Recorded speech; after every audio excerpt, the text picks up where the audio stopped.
हमारे परमात्मा ने, हमारे पिता ने, हमारे जनक ने आकर के हमें ये ज्ञान बताया कि आप इस लोक के वासी नहीं हो,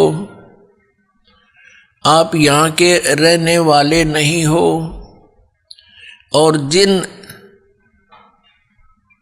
इन सांसारिक सुखों को आप सुख मानते हो, ये झूठा सुख है, ये अस्थायी है। आप जी को यहाँ रोके रखने के लिए आपको इतना विवश कर दिया इस काल भगवान ने। अपने तीनों पुत्रों को, ब्रह्मा जी को रजगुण युक्त बना दिया, विष्णु जी को सतगुण युक्त बना दिया, और शंकर जी को, शिव जी को तमोगुण युक्त बना दिया। और इनके अंदर से निकल रही वो तरंग हम सभी प्राणियों को प्रभावित कर रही है।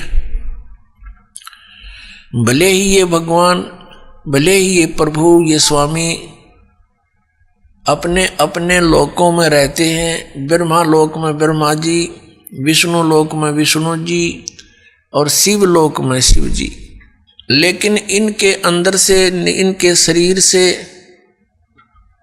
निकल रही वो गुणों की तरंग वो हमें प्रभावित कर रही है, यहाँ बैठों को। इन भगवानों के अंतर्गत, इन स्वामियों के अंतर्गत 3 लोक आते हैं। ये पृथ्वी लोक, ऊपर स्वर्गलोक और नीचे पाताल लोक। इन 3 लोकों में प्राणी हैं, और इनसे बाहर के जो प्राणी हैं वो इनकी रेंज से बाहर हैं, बाहर के दूसरे लोकों में जो है। इन 3 लोक के प्राणियों को ये तीनों प्रभावित रखते हैं। इनकी इतनी रेंज है, वहां तक इनका प्रभाव बना रहता है। जैसे रसोई के अंदर मिर्चों का छौंक लगाया जाता है, तो वो मूल वस्तु, जो साकार वस्तु मिर्च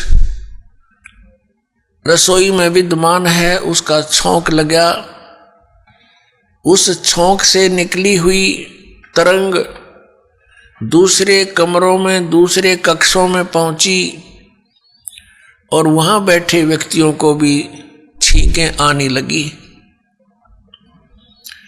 अब उनको छींकें ना आवे तो उनके बस की बात नहीं, क्योंकि मिर्च का प्रभाव है। और साकार वस्तु रसोई में उसके निराकार गुण ने, शक्ति ने दूसरे कक्षों में बैठे व्यक्तियों को भी प्रभावित कर दिया। ठीक इसी प्रकार श्री ब्रह्मा जी रजगुण युक्त है। जैसे मिर्च को मिर्च वाले गुण से युक्त कर दिया, अब मिर्च तो है ही उसका नाम, लेकिन उसमें गुण भी वही है जो उसका नाम है, तो वो गुण भी और वही है और मिर्च भी वही है।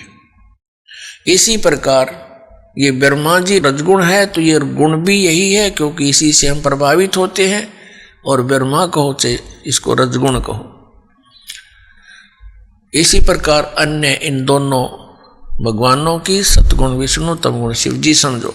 परमात्मा ने आके बताया कि तुम्हारे को बड़े सुनियोजित तरीके से षड्यंत्र रच कर आपको यहाँ रोक रखा है।